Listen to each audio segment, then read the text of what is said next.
నాన్నగారు చెప్పినట్టు 100 సార్లు చూసావు కదా, ఇక నేను నమ్ముతావా?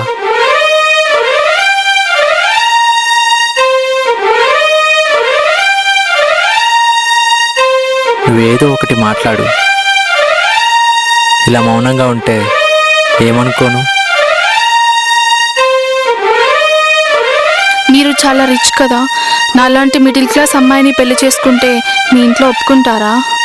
నువ్వు ఒప్పుకుంటే చాలు, మా వాళ్ళ నేను ఒప్పించుకుంటాను.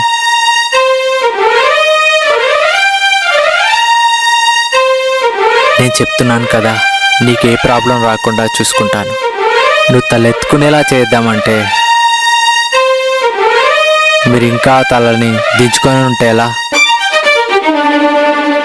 ఇప్పుడు నేను ఈ తలదించుకున్నది మీరు తాళి కడతారని.